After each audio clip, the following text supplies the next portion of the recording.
Hello, and welcome to Anxiety Diaries, a weekly podcast about mental health, incredible people, and so much more. We have got a great show for you today. If you like what you hear, please make sure you subscribe. And if you have a chance, please rate and review us in Apple Podcasts. It really does help. Please make sure you check us out on our website, www.anxietydiariespodcast.com or imsoanxious.com, and check us out on social media. This week's episode features an in-depth conversation with author, artist, and speaker Amber Rae.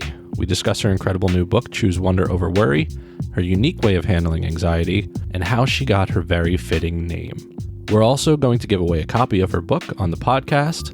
Here's how you enter. Once you finish listening to the podcast, head over to www.anxietydiariespodcast.com/Amber, A-M-B-E-R.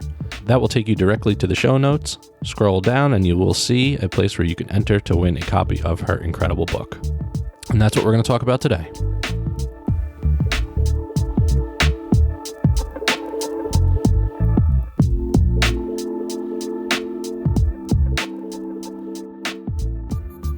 Today on the podcast, we have Amber Rae. She's been called the Millennial Motivator by Fortune and the Brené Brown of Wonder by Mind Body Green. She's an author, artist, and speaker whose work invites you to live your truth, befriend your emotions, and express your gifts. Her writing blends raw, personal storytelling with actionable aha moments and has reached more than 5 million people in 195 countries. Her public art has spread to more than 20 countries, and she's spoken to and collaborated with brands like Kate Spade, Apple, Amazon, and Unilever. Amber has been featured in the New York Times, Time, Fast Company, BBC, ABC World News, Tim Ferriss's blog, and more. Previously, she helped launch 6 best-selling books as chief evangelist of Seth Godin's publishing experiment and started an accelerator for your life called The Bold Academy. Her new book, which comes out this week, May 15th, in stores everywhere, is called Choose Wonder Over Worry. Move beyond fear and doubt to unlock your full potential. It's an incredible book. She's got an incredible story, including an exclusive story which she's never told before, so make sure you listen all the way to the end of the episode to hear that. And without further ado, here's Amber. Welcome to the podcast, Amber Rae. How are you? Thank you. I'm great. How are you? I'm very, very good. I'm super excited to talk to you. I've read your book, and I can't stop staring at it. It's so pretty. It is pretty, isn't it? It is one of the most beautiful book covers that I have ever seen. And I have to admit that's probably because the visual artist in you probably had some control over this, didn't she? Thank you. Yeah, I that was definitely part of the contract. Something that I made very specific with my agent of design must be signed off final by me. Oh, really? Yeah. And I mean I do as an artist, I did all the lettering, I did all the visuals inside. And the look and feel was very critical, I felt. Good. We're going to get into that because I have some questions about it. But for those that have not read the book yet, which is most people because it comes out this week, yes, or may not know everything about you, can you tell us a little bit about yourself and a little bit about the book? Sure. So I'm Amber Rae. I'm a Brooklyn-based artist, author, speaker, and the book Choose Wonder Over Worry is my first book, my first foray into the world of being an author, which has been the longest dream for me.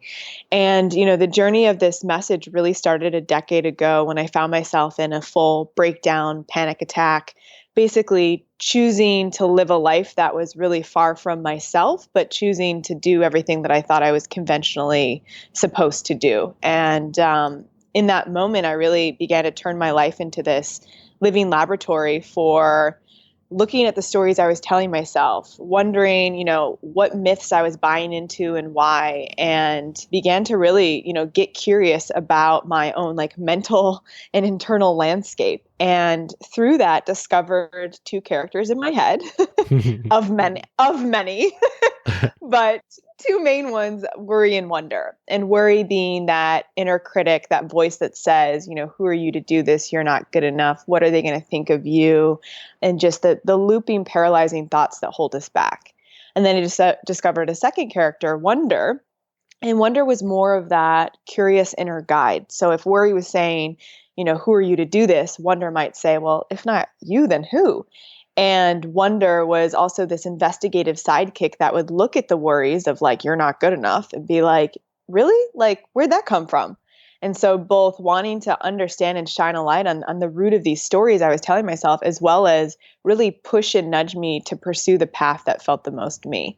And so, I've been on a very winding journey over the last decade in the world of personal development and tech and entrepreneurship and retreats, and then meeting with psychologists and neuroscientists. And it really all these adventures culminated into this book. Yeah, this is a long time coming for you. I mean, you've worked in and around books before. You worked Yes. with Seth Godin, who Yes. is a god in this industry, of course. Yeah. One of my favorite books of all time, All Marketers Are Liars. Mm. Incredible book. So you've worked in and around, but now you get to kind of come out on your own. You get to, do your own thing. Yeah. How much pressure did you feel stepping out from where you were before? Oh man, it's so much safer and easier to be behind the scenes of someone else's book. And I don't think I actually even fully realized that. Like I knew that, but then actually launching the book, it's like revealing yourself to the world and being like, you might judge me.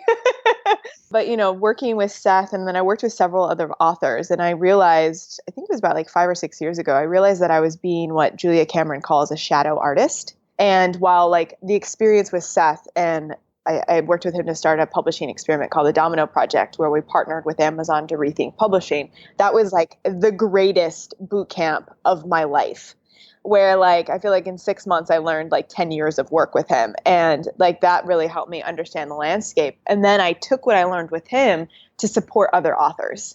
And so that's when I realized that I was too afraid to step out and bring my own ideas to the world. And so I thought, oh, let me just help other people instead. And, while again, that was great learning, I realized that it was just too scary to confront my own self and my own dream, is what Stephen Pressfield would call resistance. And so, finally owning that and committing to it a year and a half ago has been I'd say the greatest and most important commitment of my life. And it's initiated me into, what's so interesting about the message, choose wonder over worry, and, writing this book, a core value of mine is embodiment.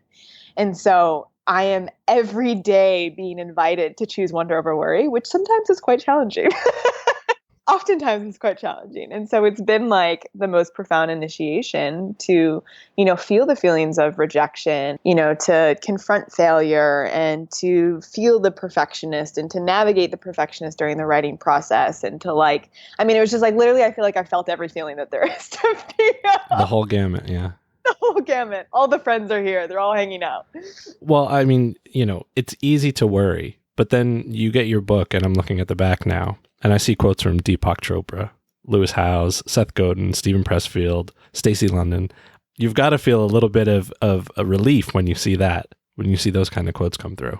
Yeah, that was helpful. But it's like, it is, and then so I got the book deal about a year ago. And so they asked me to write the book in 2.5 months, which I, of course, decided to choose wonder over worry and said, yeah, totally can do that.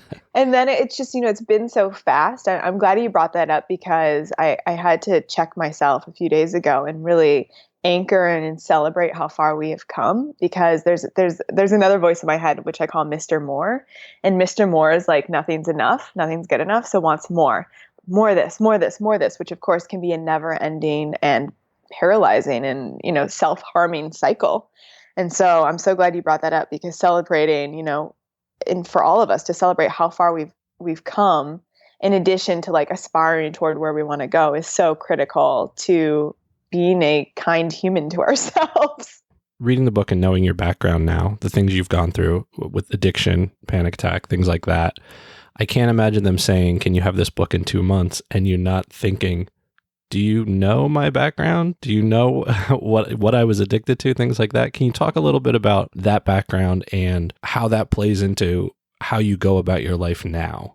Yeah. So as I mentioned briefly earlier, a bit of the early 20s, decade ago, panic attack breakdown. I was rising the ranks in Silicon Valley and popping Adderall to get more done. And really as I unpacked that addiction, it was really more the belief that I lost my father when I was young, and then ended a relationship with a stepdad, and then got into a relationship where I was like totally in love, and then, that ended. And I was really believing this story that men I love will leave me, or I'm not worthy of love.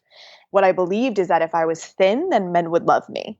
And so Adderall was not only a way for me to like perform, get more done, and win like the approval of, particularly in tech, like a mostly male dominated industry. I wanted to like prove myself and like be, at the same level as them. But I also was like, oh, and it'll make me thin so that I'm lovable. Like that was a bullshit story that I believed. Yeah. And so that, that really pushed me to a dark place where it was like my self-worth was so tied to my career accolades. My body image was so wrapped up in that. Like it was a hot mess. and, it took years of like recognizing that, because at first it was like, oh, everyone's doing, like in college, everyone's doing Adderall, like no big deal. Like this isn't, this is just the high performer in me that wants to accomplish more. But then it got scary, because then I began forging prescriptions, and I got caught, and I could have totally gone to prison. However, for whatever reason, when they called my doctor, the doctor said, don't call the police, I'm going to handle this. And then I never heard from him again, which was very interesting. Yeah. And I think, the Adderall doctor, I mean, the whole industry is so fucked up. So like, going in and getting a prescription to Adderall, like they asked me like 15 minutes, they asked me a series of questions and then gave me a dose that could kill a small cat. And so, there's doctors out there who are like writing prescriptions like candy because they make a lot of money off of it. Right. And so, I think he was more afraid of, there was definitely something there for him too. That was the background and a lot of the healing for me to do, which was getting really to the root of those stories and the root of those wounds, which was more around, the absence of a father and some of those things that I realized were really going on there, and learning to, and much of, choosing wonder. I say wonder has 3 friends, which are courage, curiosity, and compassion. And so it was really like self-compassion, I feel like, and writing, like in a way, like that saved me. I hate to say saved me. I saved myself through, self-compassion and writing into the ache and those sorts of things. I think that the dialogue is kind of coming around on Adderall now too, finally, with the Netflix documentary that just came out. Yes. Oh my God, that was so good. It really is. And I think a lot of people are kind of seeing it and saying, wow, opening their eyes. One of the things that is kind of the crux in the book is you talk about toxic worry versus useful worry. Yes. And I notice a lot of the worry is, a lot of the things in the book are tied up in worthiness. Not feeling worthy, not feeling like you're good enough. Talk a little bit, if you can, about the toxic worry versus useful worry. Because for people with anxiety, I think especially, will find that really useful. Yeah. So first off, before I go into toxic and useful worry, so when I began unpacking these stories for myself, I then started really getting curious about the rest of the humanity. I began talking to a bunch of other people, doing research like this. My mess became my message and my like path of discovery.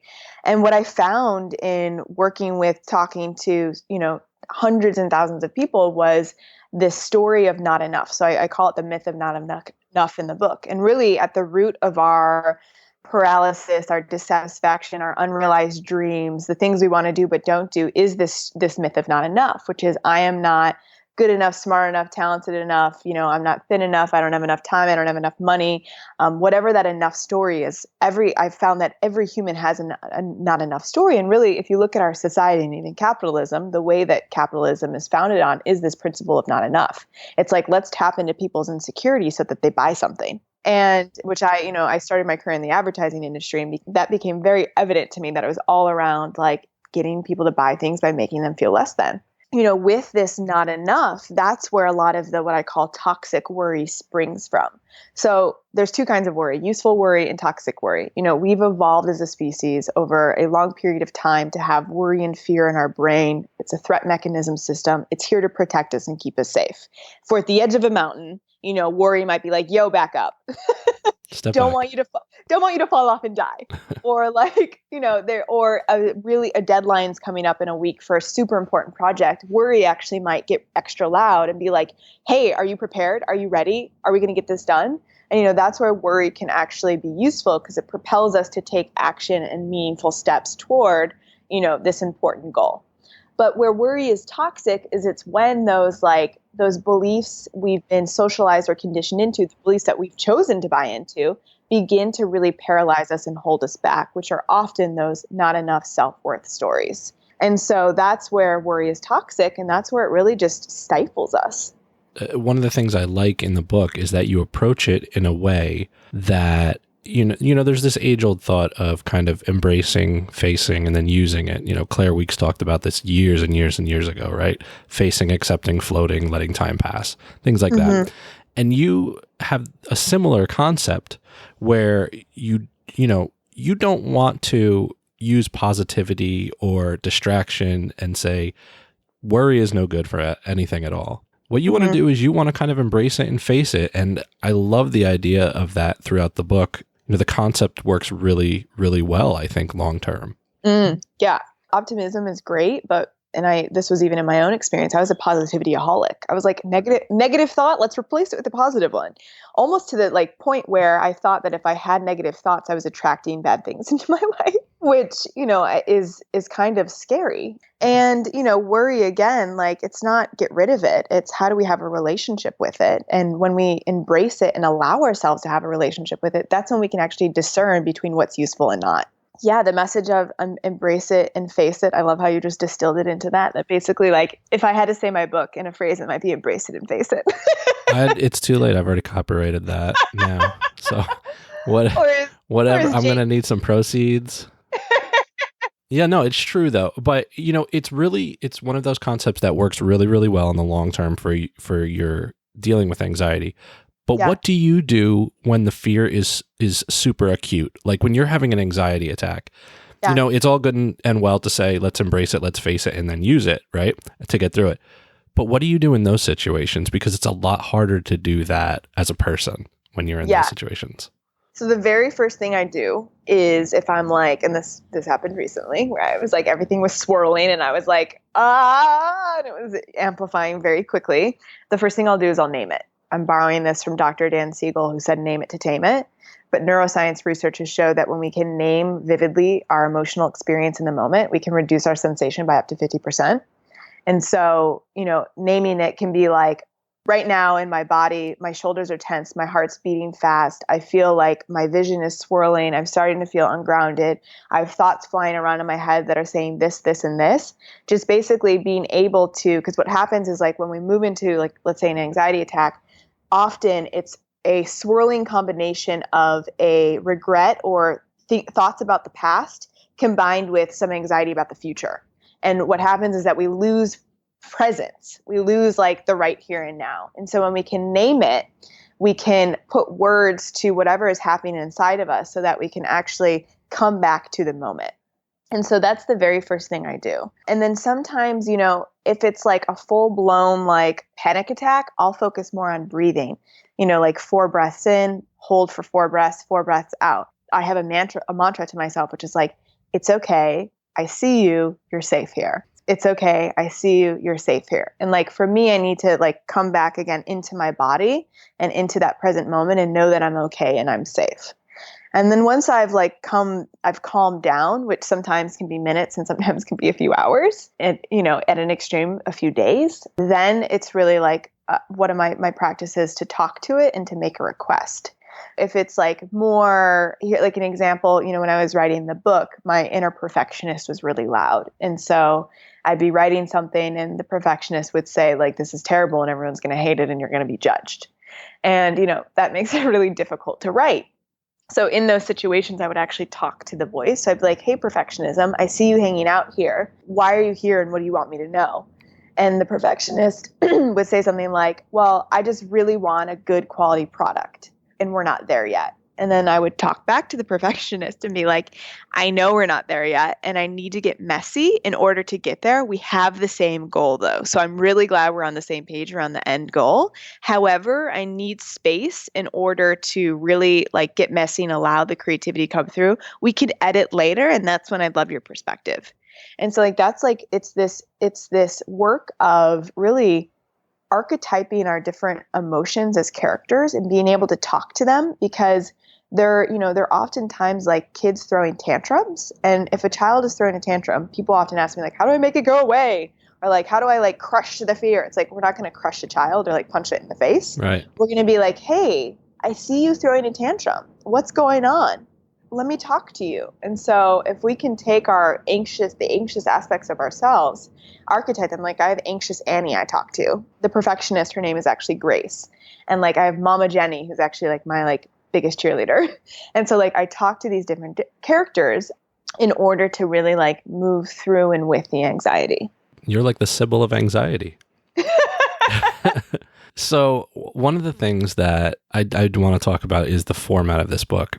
I love the format of this book because there are so many books in this genre, but so many of them don't take this approach. And I think it's brilliant. This is like a journal, and it's got so many visual elements to it that I really think it's going to be helpful for a lot of people that are suffering from anxiety, and also just people that want to just feel better generally, you know? Yeah. The visual elements in it, as a visual artist, obviously you were very in control of this, but the journal prompts, Wonderventions, I love these things. It reminded me a lot of, I don't know if you've ever seen Wreck This Journal.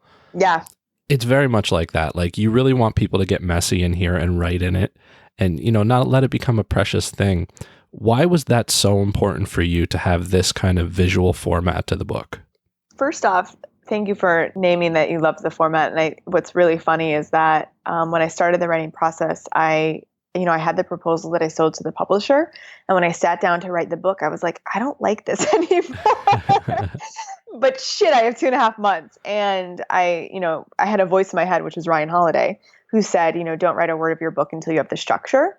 But I knew that I couldn't, if I were to hold on to that and try and force the structure before I started writing and figuring out the elements that felt like a must to me, it wouldn't come together. And so I just like dived in, and really early on knew that there are a few things that were really important to me, which was one, really raw personal stories so that people could see themselves in it, like the sort of the memoir style of writing. Then two, like actionable places for people to reflect on themselves and to like a story is great, but like then how does the reader actually action that for themselves? So that part, like the Wondervention, felt really important. And then like journaling is the thing that has been the most game-changing thing I've done for myself in my life, and so like I really wanted to incorporate that. Elizabeth Gilbert says write for one person, and when I was writing the book, I thought, because some of the critique I got was that like I don't know how to journal. Like she just assumes we know how to journal, and like that's annoying. Right. Because I didn't like walk people through like here's a step-by-step process to start a journaling practice. But my assumption, which I hope is the right one, was that people are at least familiar or maybe already journaling, but that the prompts could take them a little bit deeper.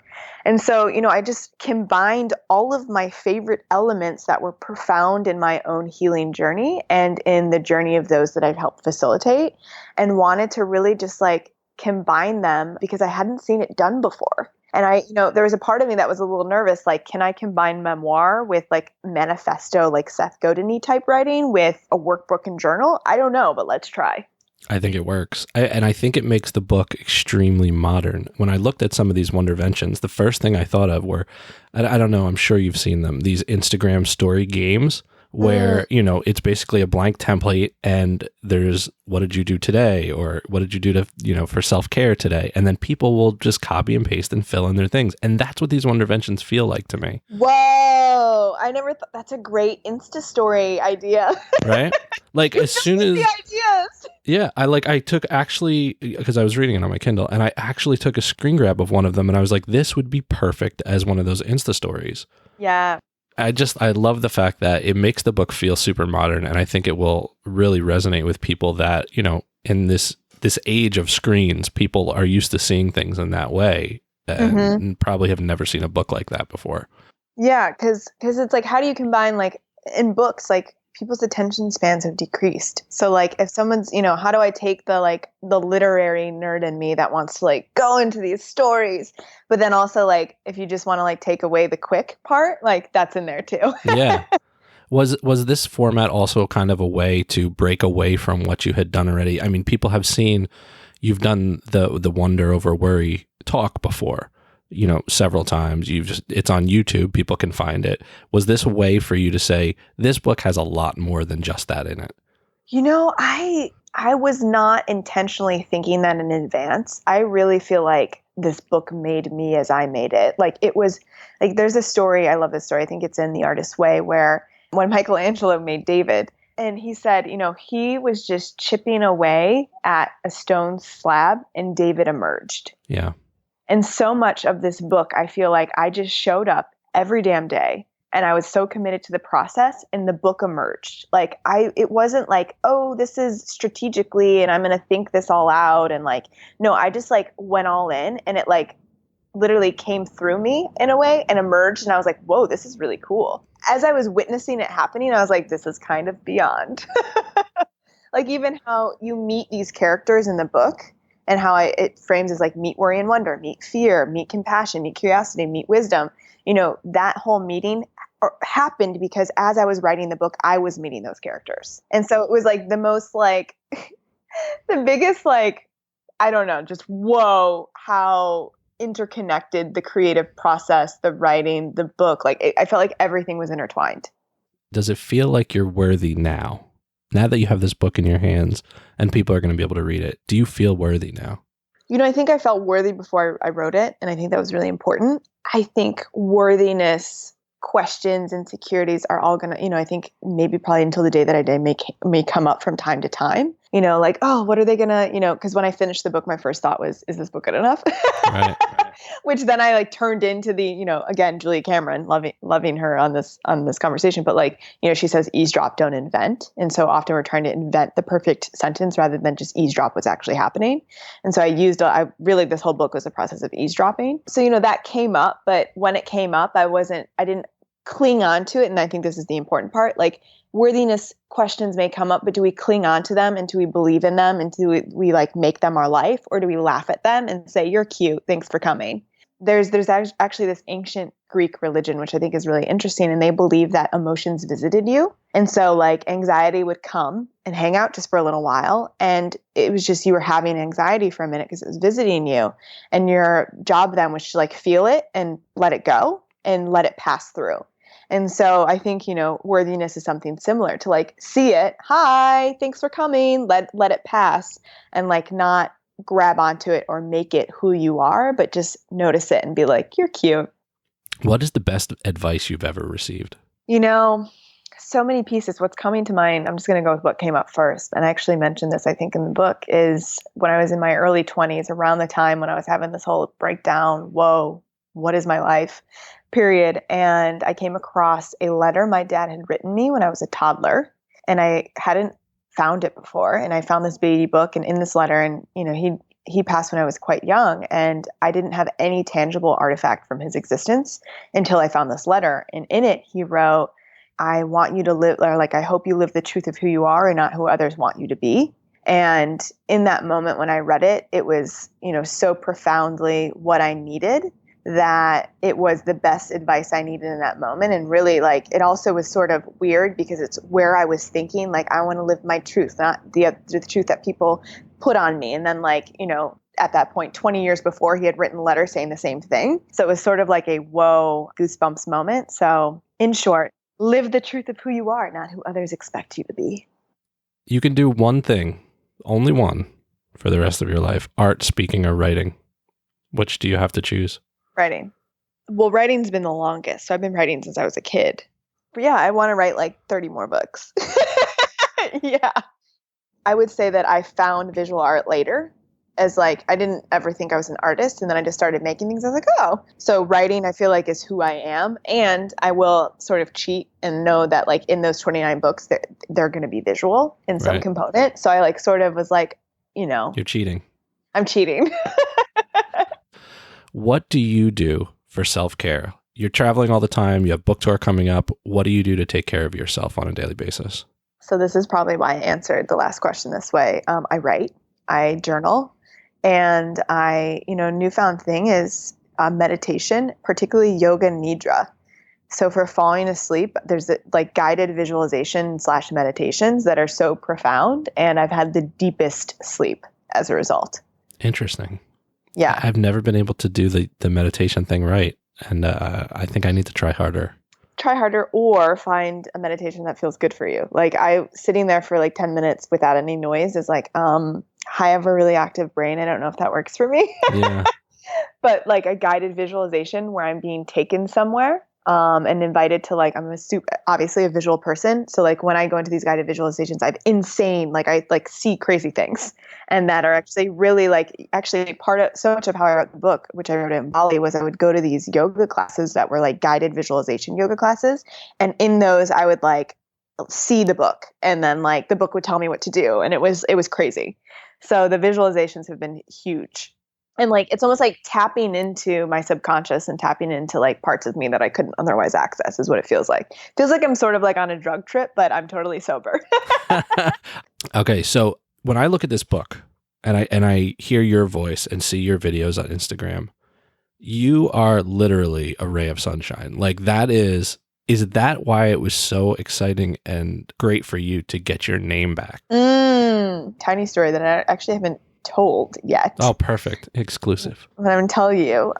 So before I was born, my mom got into a really severe car accident, and they thought she was actually dead at the accident, and were preparing to put her in a body bag, and apparently she moved. Oh my God. So they like rushed her to the emergency room. She had lost an exorbitant amount of blood. And she woke up 5 days later with her jaw wired shut, and she found out she was 5 weeks pregnant. Of course, with me. And the doctors were like, there's no way that, or not, it's very unlikely, not there's no way, it's very unlikely that your baby will make it to term because of the impact of the crash. And by the way, the amount of blood you lost. And my mom was so convinced that I would survive. And so when I was born, she named me Amber Rae because she said I was her golden ray of sunshine and I was going to be a light for the world. That was like her vision. Oh my God. Yeah, I have full body goosebumps. And then, then I was actually born Amber Rae Pritzel, which was my father's name. And then when she remarried, she changed my last name to my stepdad's name because she didn't want us to have different names. But when they divorced, when I was like, this happened, I think 17 or 18, like a while ago, I kept his last name, but it never felt true to me. And I like changed my name in terms of like public, what I'm known as publicly, because Amber Rae always felt like my real true name. But it was only like a month ago that I actually went through the process of hiring a lawyer and having the official name change happen. So it feels like, so like all legally, all IDs, all of that, I'll finally be able to claim Amber Rae, which feels so good. Yeah. I don't think I've ever seen a name that fits a person so well. Like I saw that and I was like, wow. I'm like, it's unbelievable. Mom was onto something. That story literally gave me goosebumps. Like the fact that I thought of that and then you tell me this story and that is the real reason. Yeah. Legitimately what I was named after. Well, I think that this book will be a huge ray of sunshine for a lot of people and a lot of people that are dealing with things that, it's hard to talk about sometimes. And that's why we're doing this podcast. We want to talk about it more. So I think it's a beautiful book and I salute you for that.